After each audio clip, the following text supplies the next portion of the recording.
अस्सलाम वालेकुम, very good morning to all of you. Programme सुबह का सितारा, मैं हूं आपकी मेज़बान नबीहा एजाज खान। उम्मीद करती हूं आप लोग खैर वाफियत से हैं, अच्छी सेहत में। और सेहत का ख्याल रखना बहुत ज़रूरी है क्योंकि जो बाहर आलूदगी है, जो बाहर स्मॉग है, वो अपने पीक पर इस वक्त है और ये इस कदर बढ़ चुकी है कि इससे पहले लाहौर की फ़ज़ा इतनी आलूदा नहीं थी, जिसकी वजह से पंजाब गवर्नमेंट को, हुकूमत को ये इक़दाम उठाना पड़ा कि ग्रीन लॉकडाउन की तरफ हम गए हैं। और जो पंजाब के कम से कम 10 शहरों में मेरे ख्याल से ये ग्रीन लॉकडाउन लगाया गया है, जिसमें स्कूल्स को नोटिफिकेशन बाकायदा दिया गया है कि स्कूल्स ऑफ रहेंगे। और जो पोल्यूशन है, शहरियों की जिम्मेदारी है कि वो पोल्यूशन कम से कम हमें ऐसे कदम नहीं उठाने चाहिए जिससे हमारे शहर की जो फ़ज़ाई आलूदगी है उसमें मज़ीद इजाफ़ा हो सके। ये भी कहा जा रहा है कि जो ये सारी पोल्यूशन है, जो स्मॉग है, इसका जो सिलसिला है वो इंडिया से, भारत से, दिल्ली से आता है। इसमें कितनी सच्चाई है, इसके कौन कौन से असरात हैं, और इस मौसम में ख़ासकर वो लोग जो कि बुज़ुर्ग हैं, बड़ी सेहत के लोग हैं, या जिनको सांस लेने में दुश्वारी है, उनका ख्याल रखना बहुत ज़रूरी है। बाहर हमें एक्सपोजर कम से कम करना चाहिए। अगर आप लोग बाहर जाएं तो मास्क का जो इंतज़ाम है, एहतमाम है, वो ज़रूर अपने साथ करें। बच्चों को भी मास्क पहना कर रखें। और हम देख रहे हैं कि इस मौसम में जो बच्चे हैं ख़ासकर, और घर के जो दीगर अफराद हैं, वो नज़ला, ज़ुकाम, खांसी और एक इचिंग आई में महसूस होना, वो एक बहुत ही नॉर्मल हो जाता है। बारिश के लिए लोग इस वक्त दुआएं कर रहे हैं कि खुदारा बारिश हो जाए, बारिश होगी और खुलकर बारिश होगी तो ये जो आलूदगी है ये थोड़ी सी थम जाएगी, बैठ जाएगी, और उसके बाद प्रॉपर जो सर्दी है, ठंड है, वो खुलकर आएगी। बहरहाल हम क्लाइमेट चेंज के हवाले से बात करने वाले हैं इस प्रोग्राम में कि जो नवंबर, जो कि आज से 5-4 साल पहले इस तरह का एक मौसम नहीं हमारे यहाँ होता था, इसकी क्या वजूहात हैं, क्या इसकी हकीकत है, और आने वाले टाइम में क्या पाकिस्तान इस पोजीशन पे है इस वक्त कि वो इस सिचुएशन को कंट्रोल कर सके। कोई आर्टिफिशियल रेन या कोई ऐसे अनासिर जो कि स्मॉग को कम कर सकते हैं, इस पोल्यूशन को कम कर सकते हैं, या फिर इसके जो एक ओवरऑल हम सुनते हैं कि दुनिया का जो इस वक्त क्लाइमेट चेंजेस एक हो रहे हैं, क्या ये एक उसमें से हम देखते हैं कि एक वजह ये है। हमारे साथ जनाब जो डॉक्टर मौजूद हैं, डॉक्टर सामिया सैफ साहिबा, शी इज़ एनवायरमेंट एक्सपर्ट हैं। इनसे हम जानेंगे कि स्मॉग क्या है और क्लाइमेट चेंज के हवाले से ये इस खित्ते में क्या कोई तब्दीली आ रही है, और इसके सॉल्यूशंस ऑफ कोर्स हमारे सेगमेंट के एंड पर हम डिस्कस करेंगे। अस्सलाम वालेकुम and very good morning doctor साहिबा, कैसी हैं आप? वालेकुम सलाम नबिया, thank you so much for inviting me over here. और बहुत अच्छा टॉपिक, क्योंकि सब लोग इस बारे में बात कर रहे होते हैं, लेकिन इस बारे में बात करने से ज़्यादा अहम है इसको समझना और हमारा क्या रोल हो सकता है इसको इसकी सद्देबाब के लिए, इसकी रोकथाम के लिए। तो सबसे पहले हम स्मॉग सुन रहे हैं, क्लाइमेट चेंज का भी वर्ड आपने यूज़ किया, हम ग्लोबल वार्मिंग भी सुनते हैं। बिल्कुल ये सारे वर्ड्स आर देयर, ये सारी टर्मिनोलॉजीज़ हम यूज़ करते हैं। तो स्मॉग जो है इसको हम आजकल बहुत ज़्यादा फेस करें, और जैसा आपने बताया कि पिछले ख़ास तौर पे 4-5 साल जो है ये हमारे बड़े टफ़ गुजरे, स्मॉग की वजह से, एयर पोल्यूशन की वजह से, और बहुत सारे कंपोनेंट्स की वजह से। लेकिन स्मॉग जो है इट्स अ कॉम्बिनेशन, ये दो वर्ड्स का एक कॉम्बिनेशन है, जैसे स्मोक और फॉग, तो उसको मिला के हम बनाते हैं स्मॉग।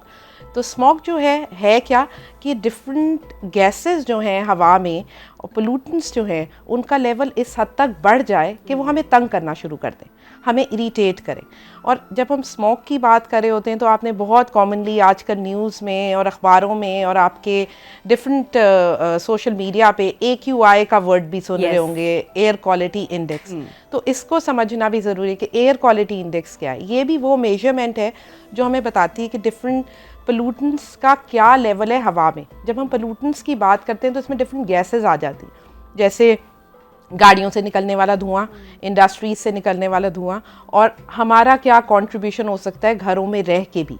तो जब गैसेस हैं तो जैसे हमें कार्बन डाइऑक्साइड का कॉमनली हमें पता होता है, सॉक्सेस हैं, इंडस्ट्रियों से जो निकलने वाला धुआं है, कोल फायर पावर प्लांट हैं, आपकी जो हमारे वेहिकुलर एमिशन है, गाड़ियों से निकलने, नॉक्सेस हैं, ओजोन का आपने नाम सुना होगा। तो डिफरेंट गैसेस हवा में ऑलरेडी मौजूद हैं, लेकिन हम कब डिस्टर्ब होते हैं जब इन सब गैसेस का लेवल जो है, जो प्रिस्क्राइब लिमिट है और स्टैंडर्ड है, उससे बढ़ जाता है, जो कि अभी हुआ हुआ है। AQI जो करंट आज का थोड़ा सा कंट्रोल, आई थिंक 400-450 आज का AQI लाहौर का ये शो कर रहा है ओवरऑल, और जो कि according to the Punjab government ये 1000 को भी क्रॉस किया है। ऐसा है। और इससे पहले ये रिकॉर्ड नहीं हुआ जो इस बार लाहौर ने तोड़ा है। बिल्कुल बिल्कुल ऐसा है। अब देयर आर मल्टीपल फैक्टर, जैसे मैंने बताया गाड़ियों से निकलने वाला धुआं, इंडस्ट्रीज से निकलने वाला धुआं, हमारे फार्मर्स जो हैं वो रेजिड्यूल क्रॉप जो है, रेजिड्यूज जो है एग्रीकल्चरल जो जिसको कहते हैं बाकियात, उसको जला रहे हैं, तो उसका धुआं भी जो है इज़ रिस्पॉन्सिबल फॉर स्मोक। बहुत ज़्यादा डिबेट इस पे है कि इंडिया ने जी जो बाकियात जला रहा है, तो उसके साथ में है, बिल्कुल इसके साथ है। लेकिन अगेन फिर आप ये बताइए कि दिल्ली का AQI हमसे कम क्यों है और हमारा लाहौर का क्यों ज़्यादा है? क्योंकि इस बात को समझना ज़रूरी है कि हमारा दिल्ली इज़ लाइक अवे है 300-400 किलोमीटर। आप अगर लाहौर से जाएं तो अमृतसर वाला जो बॉर्डर है हमारा, और जो उसके साथ अटारी वाला गांव और विलेज वो लगता है, वो सबसे ज़्यादा अफेक्टेड है। वहाँ पे जो एग्रीकल्चरल लैंड्स हैं उनको आग लगाई जा रही है, जिसकी विंड डायरेक्शन की वजह से वो लाहौर में एंटर हो रही है हवा, तो हम उसकी वजह से ज़्यादा डिस्टर्ब हो रहे हैं। जैसे कल की जो न्यूज़ है उसके अकॉर्डिंग विंड डायरेक्शन जो है थोड़ा चेंज हुई है, तो उसकी वजह से आज हमारा AQI थोड़ा सा बेटर है। कल थोड़ा बेहतर था, परसों बहुत ज़्यादा था, उसने 1500-1600 भी क्रॉस किया। तो ये समझना बहुत ज़रूरी है। आप समझते हैं कि ये भी एक रीज़न है कि जैसे कि हमने शहरों से लाहौर की, चले हम स्पेसिफिकली बात कर लेते हैं, लाहौर को हम सिटी ऑफ गार्डन्स भी कहते हैं, कि जिस तरीके से दरख्तों की कटाई हुई है, हमने दरख्त शहरों से उखाड़ फेंके और हमने खूबसूरती को जो इन्हांस करने वाले दरख्त हैं उनको हमने लगा दिया। तो ये भी आप एक one of the main reason समझती हैं जिसकी वजह से हमारे सिटीज उस तरह से इतने पोल्यूटेड हो चुके? बिल्कुल बिल्कुल नबिया, आप देखें आज से कुछ साल पहले तक जाएं, हमारे I think last Allama Iqbal park बना था, लाहौर को पार्क बागों का शहर कहा जाता था जी। और इतने मुझे अपना चाइल्डहुड याद है, बचपन में हम लोग बागों में ज़रूर जाते थे, सैर करने जाते थे, बैठते थे, मिलते थे। बड़े बड़े दरख्त आज भी मौजूद हैं। आप जितना बड़ा दरख्त होगा उसका बायोमास उतना है। इसका मतलब ये कि उसकी कार्बन डाइऑक्साइड को एब्जॉर्ब करने की और गैसेस को एब्जॉर्ब करने की कैपेसिटी ज़्यादा होगी। इसमें कोई शक नहीं है कि ऑर्नामेंटल प्लांट्स जो हम खूबसूरती के लिए लगाते हैं वो भी कार्बन डाइऑक्साइड को एब्जॉर्ब करते हैं, डिफरेंट गैसेस को एब्जॉर्ब करते हैं, लेकिन डेफिनेटली उनकी कैपेसिटी कम है। एक 6 फुट का दरख्त और एक बड़ा दरख्त जो है उसकी एब्जॉर्प्शन कैपेसिटी कार्बन डाइऑक्साइड और डिफरेंट गैसेस को डिफरेंट है। तो ये बिल्कुल दुरुस्त बात है। ये जो हम दरख्त काटे जा रहे हैं, स्पेशली किस चीज़ के लिए हम सबसे ज़्यादा कटिंग कर रहे हैं? जो हम अपनी अर्बन प्लानिंग्स और high rise buildings, housing schemes और बहुत बड़े बड़े मॉल्स, शॉपिंग सेंटर्स बनाने के लिए जो दरख्तों की कटाई कर रहे हैं, उसकी वजह से ओवरऑल जो आपका इकोसिस्टम और ओवरऑल एनवायरनमेंट है वो ख़राब हुआ है। और वो कोई फैक्ट और फिगर और कहने की बात नहीं है, वो हम सब ने फेस किया। आई लिव इन डिफेंस, मैं डिफेंस से मैंने ऑल द वे ये रिंग रोड ली। आई कांट टेल यू कि आप यकीन करें सारा हेजी था, एवरीथिंग वाज ग्रे, सब कुछ ग्रे नज़र आ रहा था और कुछ ग्रीनरी और वो भी सब दब गई थी। तो इट्स रियल। अब हमें ये जानना होगा कि ये असम में हो रहा है क्लाइमेट चेंज। कि हम कितना मतलब फेवरेट महीनों में से 1 नवंबर हुआ, क्योंकि मौसम की तब्दीली, सर्दी मुकम्मल तौर पर आई नहीं होती, गर्मी जा चुकी होती है, तो इस मौसम को हमने सारी जिंदगी भरपूर जिया है और अब हम इस मौसम में बाहर निकलने से घबरा रहे हैं। एक बड़ी अनफॉर्चुनेट बात ये भी है कि लोग इसकी जो संजीदगी है उसको अंडरस्टैंड नहीं कर पा रहे हैं। बिल्कुल ऐसा है, बिल्कुल ऐसा है। जैसा आपने खुद बताया, नवंबर हम कितना एंजॉय करते थे। और इफ़ यू रिमेंबर नबिया, हमारे बचपन में नवंबर में आई थिंक हम विंटर यूनिफॉर्म को फॉलो कर लेते थे, ब्लेजर या एटलीस्ट वो स्लीवलेस स्वेटर तो पहन लेते थे। बिल्कुल। लेकिन अभी आज हमारी गाड़ी में और आज स्टूडियो में भी AC चल रहा है। ऐसा ही है। तो इसका मतलब जैसा आपने बोला, climate change is real. Climate change क्या है? Over the period of time जो टेम्परेचर चेंज हो रहा है बढ़ने की तरफ, स्पेशली ग्लोबल वार्मिंग का वर्ड जो हम यूज़ करते हैं, तो बिल्कुल टेम्परेचर और एक वेदर जो है एक्सट्रीम हो गया। अब हम ये तो कह रहे हैं सर्दी आई नहीं, सर्दी देर हो गई, डिले हो गई। जब ये सर्दी आएगी तो ये एक्सट्रीम होगी। 10 से 12 दिन हमें लाहौर में इतने टफ गुजारने कभी पड़ते हैं कि बहुत ठंड हो जाती है। तो अगेन एक फैक्टर दरख्त काटना बिल्कुल है, इंडस्ट्रियल पोल्यूशन है, व्हीकुलर एमिशन बिल्कुल है। एक और क्या चीज़ है, एक फैक्टर जो हम ख़ास तौर पे अक्टूबर, नवंबर, दिसंबर में फेस करते हैं, its temperature inversion. Temperature inversion क्या है कि नॉर्मली बहुत शदीद जब गर्मी होती है तो वार्मर एयर हमें पता है जो गर्म हवा है, जब हम पानी गर्म करते हैं तो एवेपोरेशन होती है, जो धुआं उड़ता है वो लाइटर होता है और वो गर्म हवा ऊपर की तरफ जाती है। ठंडी हवा जो होती है वो हैवी है, कोल्ड एयर, जो कि इस मौसम में हम फेस करें। इस वक्त हो क्या रहा है कि हमारे अर्थ के सरफेस के ऊपर cold air, then warm air और फिर कोल्ड एयर। तो क्या हुआ है कि जो कोल्डर हैवियर एयर है इसने अपने अंदर सारे पोल्यूटेंट्स को एब्जॉर्ब किया है और एक ब्लैंकेट बना लिया। सही। अब वो ब्लैंकेट जो है वो हमें बॉदर कर रहा है। अगर ये वार्मर, शदीद गर्मी में हम स्मॉग को फेस नहीं करते, जून जुलाई गया लाहौर में कोई ऐसी कंडीशन, ऐसी चीज़ हमने फेस नहीं की, ऑल्दो लाहौर का एक्सट्रीम वेदर टेम्परेचर है। अब आपने तो टेम्परेचर इन्वर्जन जो है ये भी एक बहुत बड़ा फैक्टर है स्मॉग के लिए और पोल्यूटेंट के लिए, जिसने हमारे इर्द गिर्द ब्लैंकेट बना लिया। अच्छा, आप चूँकि इन्वायरमेंट एक्सपर्ट भी हैं और क्लाइमेट चेंज को, जो हम ग्लोबल वार्मिंग की बात करें उसको बड़े अच्छे से अंडरस्टैंड कर रही हैं, लेकिन उसके साथ साथ यू आर अ डॉक्टर, तो आप इंसानी सेहत को भी बहुत अच्छे से आई एम श्योर समझती होंगी। अब हम देखते हैं कि इस मौसम में खांसी, आई इच कर जाना, इचिंग होना, स्नीजिंग, और जो लोग ऑलरेडी एलर्जिक हैं, जिनको पोलन से या डस्ट से एलर्जी या पोल्यूशन से एलर्जी है, उनकी जो कंडीशन है, हेल्थ कंडीशन है, वो वर्स्ट हो जाती है। फिर वो लोग जो कि अस्थमा का ऑलरेडी शिकार है, उनको सांस की जो तकलीफ है वो इस सीज़न में अब बहुत ज़्यादा बढ़ जाती है। अब ऐसे में मैं चाह रही थी कि एक अवेयरनेस मैसेज ज़रूर जाए, लोग उसी तरह से, उनको लग रहा है बच्चों को अगर स्कूल ऑफ हुए हैं तो अच्छा जी हॉलीडेज़ हो गई है, अब तो ज़रा हम इंजॉय करेंगे, बाहर जा रहे हैं, उसी तरह से। और हम देख रहे हैं कि हर बच्चा बड़ा जो है उस खांसी में, और वो फ्लू वाली कंडीशन और इची आइज़ वो वाला एक है। तो इसकी संजीदगी को हम कब समझ सकेंगे कि ये बाहर कोई पिकनिक वाला सीज़न नहीं है, लेकिन बहुत डेंजरस है फॉर आवर हेल्थ। बिल्कुल ऐसा है, बिल्कुल ऐसा है। जैसा नबिया आपने बताया, अभी मैं AQI की बात करी थी, एयर क्वालिटी इंडेक्स, जब हमारा 1, उसकी एक चार्ट है, रेंज है, लाइक अगर वो 0 to 100 है इट्स ओके, 150 तक गया तो वो आप कह रहे हैं 150 से ऊपर गया अनहेल्दी हो गया, 200 से ऊपर वेरी अनहेल्दी, 300 से 250 अबव और 300 से अबव इज हैजर्डस। हैजर्डस का मतलब वो सबको इम्पैक्ट करेगा। 150 से 200 का मतलब वो सिर्फ बच्चों को, एल्डरली और उनको इम्पैक्ट करेगा।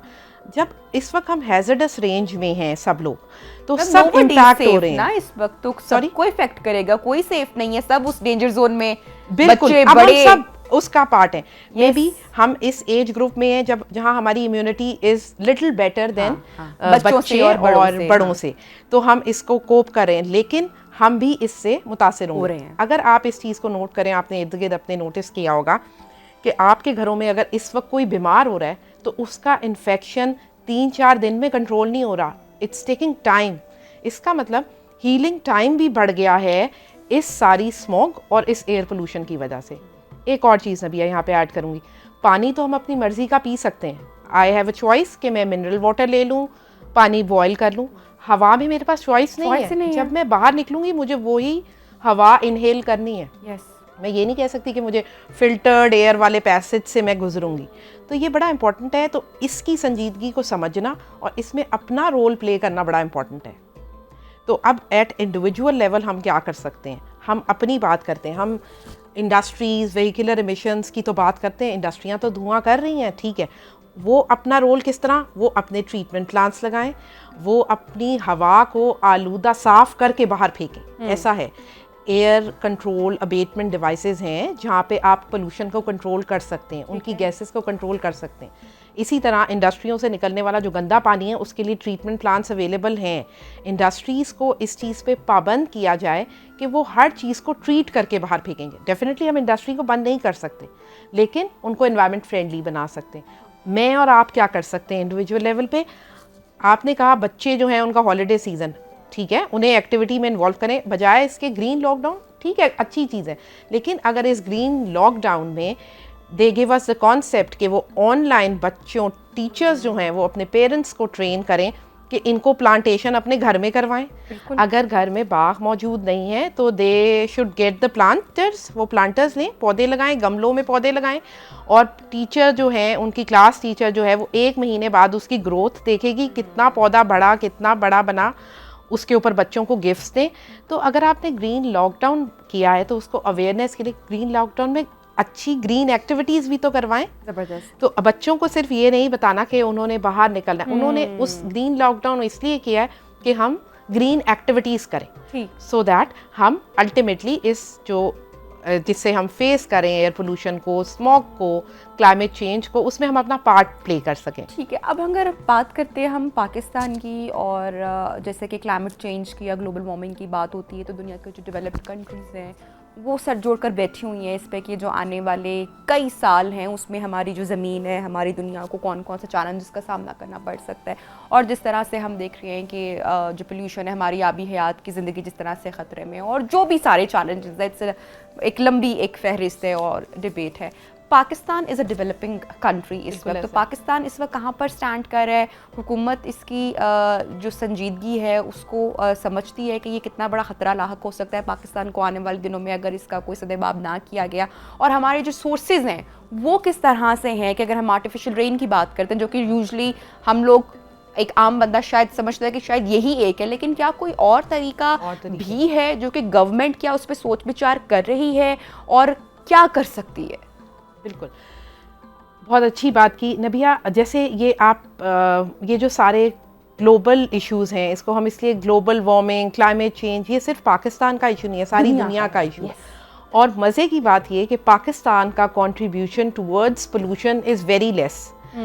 पाकिस्तान का नंबर आई गेस 157, 158 पे आ रहा है पोल्यूशन कंट्रीब्यूटर के लिहाज से। और क्लाइमेट चेंज की वजह से इम्पैक्टेड कंट्रीज़ में पाकिस्तान का नंबर आई थिंक 5th या 6th है। आई थिंक अब और ज़्यादा हो गया है, 4th पे या 3rd 4th पे चला गया। मतलब हम इम्पैक्ट ज़्यादा हो रहे हैं क्लाइमेट चेंज की वजह से और हमारा कंट्रीब्यूशन कम है। अब हम एक और बात करें कि अगर इस पोल्यूशन को कंट्रोल करने के लिए दरख्त लगाना, हमें बचपन से पता है हमने दरख्त लगाने हैं, वो करना है, वेरी गुड। लेकिन अगर आज हम दरख्त लगाएंगे तो उसका रिजल्ट कब आएगा? 5-6 ईयर्स में, 10 ईयर्स में, जब उसका साइज़ इतना बड़ा हो जाएगा कि वो कार्बन डाइऑक्साइड और दूसरी गैसेस को एब्जॉर्ब करे। सेकेंडली, आपने बात की आर्टिफिशियल रेन की। अब जब हैजर्डस के अंदर चली गई है AQI और उसने 3, 4, 5, 6 क्या 1000 को भी क्रॉस कर लिया है, और इंडिया बॉर्डर के करीब आई गेस जो लेटेस्ट मॉनिटरिंग दे रहा था उसने 1600 भी क्रॉस किया एक दो बार। इसका मतलब इतनी सिचुएशन में तो हमें इमरजेंसी लगा देनी चाहिए, हमें इसको सीरियस कंसिडर, क्योंकि हम अभी इस जो स्मॉग और एयर पोल्यूशन के इशू में नए एंटर हुए हैं, 5, 6, 7 ईयर्स हुए हैं। अभी हमारी इम्यूनिटी सबकी, हमारे बड़ों की भी, हमारी भी, आने वाले बच्चों की भी शायद थोड़ी सी बेहतर, लेकिन मे बी आप अगर अब अपने बच्चों, छोटे बेबीज़, अपने फैमिली में बच्चों को देखें तो they are facing more issues आपके खांसी के, स्नीजिंग के, इन्फेक्शन के, जो हमें बचपन में इतने नहीं होते थे और हमारे बड़ों को इससे भी कम होते थे। तो this is real. Artificial rain की बात करते हैं। आर्टिफिशियल रेन में ये है कि अगेन आर्टिफिशियल रेन के अपने इम्पैक्ट्स हैं। एक उसकी कॉस्ट है, एक नेचुरल रेन है जो हमें मुफ्त में अल्लाह की तरफ से हो रही है और वो एक टाइम है उसका, उसने पोल्यूशन को सप्रेस किया, वेरी गुड। आर्टिफिशियली क्या करेंगे? सबसे पहले हम अपना वाटर लेंगे जो हमारा ही पानी है, और ऑलरेडी हम वाटर स्कार्सिटी कंट्री में आते हैं कि हमारा पानी तो वैसे ही ज़ाया हो रहा है, तो हमें बड़े लेवल पे पानी चाहिए होगा। सेकेंड कंपोनेंट, उसके अंदर 3 कंपोनेंट हम नॉर्मली यूज़ करते हैं। सोडियम, साइंटिफिक उसमें नहीं जा रही, मतलब आपको ऐसे वो रेन करवानी है आर्टिफिशियल रेन, तो आपका होता है एक सिल्वर आयोडाइड, इसी तरह एक पोटेशियम आयोडाइड, इसी तरह एक सोडियम क्लोराइड, ये तो आम नमक होता है, सॉल्ट। पाकिस्तान लाहौर के केस में हम सोडियम क्लोराइड ईजीली अवेलेबल है, सस्ता है, नमक यूज़ करेंगे, हम आर्टिफिशियल रेन कर देंगे। लेकिन दोनों केसेस में इटसेल्फ उन दोनों कंपोनेंट्स के उन केमिकल्स के हैजर्ड्स हैं, क्योंकि वो डिस्पर्सिंग एजेंट है, वो फैला के, बारिश को फैला के आपको वो सप्रेस करेंगे पोल्यूटेंट्स को। तो वो भी हमने देखना है कि उसके अपने इम्पैक्ट होंगे। UAE में हमने देखा कि जी उन्होंने आर्टिफिशियल रेन की और उन्होंने सीवियर फ्लडिंग फेस की, डेवलप थे, अपने इमरजेंसी रिस्पांस किया, 10, 15, 20 दिन, महीने में हालात कंट्रोल हो गया। हमारा एक फ्लड होता है, एक कोई चीज़ होती है, सालों साल लग जाते हैं उसको हमें वापस रिकवरी में। तो ये बड़ा इंपॉर्टेंट है, इसको हमने देखना है। ऑल्दो दुबई या UAE के स्ट्रक्चर में आपको कॉन्क्रीट स्ट्रक्चर बहुत मिलता है, हाई राइज बिल्डिंग है। हमारे पास फॉर्चुनेटली एग्रीकल्चरल लैंड है, खुली है, हमारा पानी निकल सकता है एग्रीकल्चर में, लेकिन वही ठीक है, अब तो हमें करना पड़ेगा, artificial rain is one of the solution, लेकिन इसकी कॉस्ट है, इसकी वो है, और इसके फिर अपने इम्पैक्ट प्लानिंग है ये। और अगेन आप एक नेचुरल इकोसिस्टम को नेचर के अगेंस्ट आके, जो बारिश का मौसम नहीं है उसमें आप बारिश कर दें तो चैलेंज या करना वो है तो इसको। उसके अपने एक इम्पैक्ट्स ठीक होते है। हैं, ठीक है, तो वो है। Thank you so much doctor Samia Saif हमारे साथ इन कॉन्वर्सेशन थी। तो लास्ट मैसेज यही है सेगमेंट को वाइंड अप करने से पहले कि अपनी सेहत का बहुत ज़्यादा ख्याल रखें, क्योंकि बाहर के इन्वायरमेंट को तो आप कंट्रोल नहीं कर सकते, उसको आप तब्दील नहीं कर सकते। क्या आप चेंज कर सकते हैं वो है आपकी हैबिट। खासकर जो बुजुर्ग अफराद हैं, वो लोग जिनको सांस की तकलीफ है, जो बच्चे हैं, आई नो कि बच्चों को लिए कहना बड़ा आसान है कि वो मास्क पहन के रखें, लेकिन हम उनकी हैबिट डेवलप कर सकते हैं ग्रेजुअली। प्रेग्नेंट खवातीन जो हैं उनके लिए भी जो मौसम है वो भी इतना बेहतर नहीं है, तो घरों के अंदर अगर आप हैं तो खिड़की दरवाजे कोशिश करें कि कम से कम रखें, और बाहर जाना जो है गैर ज़रूरी उसको अवॉइड करें। एंड आई होप, हम सब दुआ करते हैं कि बारिश जो है वो भी हो, ताकि हम इस मौसम को जल्द अज जल्द ये क्लियर हो सके। ब्रेक के जाने बढ़ेंगे, ब्रेक के बाद प्रोग्राम में गुफ्तगू को बढ़ाएंगे आगे। Stay with us.